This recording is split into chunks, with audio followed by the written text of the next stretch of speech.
In a recent statement that has sparked international debate, Israeli Prime Minister Benjamin Netanyahu has confirmed his intentions to push forward with a military offensive targeting the southern Gaza city of Rafah, despite facing widespread international criticism.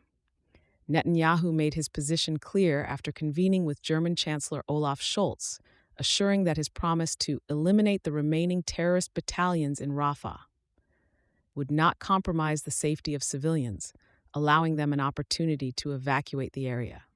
As the conflict in Gaza approaches its sixth month with no ceasefire agreement in sight, the relentless violence has taken a staggering toll. According to the Hamas-run Gaza Health Ministry, over 31,000 Palestinians have been killed. This figure, however, does not differentiate between civilians and militants involved in the hostilities. The current Israel military offensive was a direct response to the deadly attack by the militant group Hamas on 7th of October, which resulted in 1,200 fatalities and more than 250 abductions. Some of the abductees remain in captivity.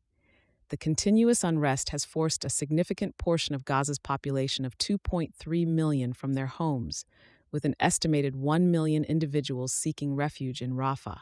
The United Nations reports that a quarter of Gaza's population faces starvation, highlighting the dire humanitarian crisis unfolding.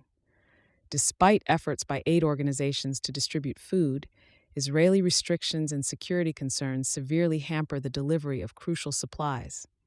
Some countries have attempted to bypass these constraints by airdropping aid or sending it by sea. But these methods do not compensate for the substantial volume of assistance that could be transported by road. The contemplation of an offensive on Rafah by Netanyahu has led to reactions from global leaders who fear the broader consequences such an action could carry.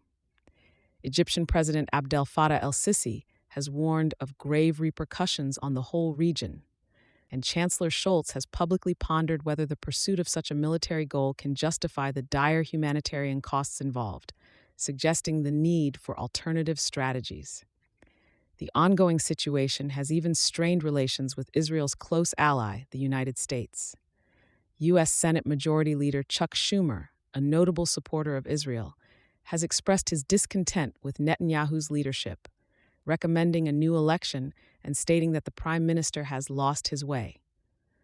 Although Netanyahu rebuffed Schumer's criticisms, stating Israel is not a banana republic, interestingly, President Joe Biden commended Schumer's address as a good speech.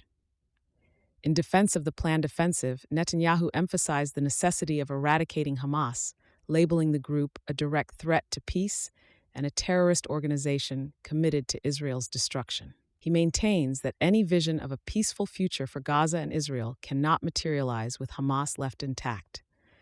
As tensions rise and the global community watch closely, the balancing act between military objectives and humanitarian responsibilities continues to pose a grave challenge in the volatile landscape of the Gaza conflict.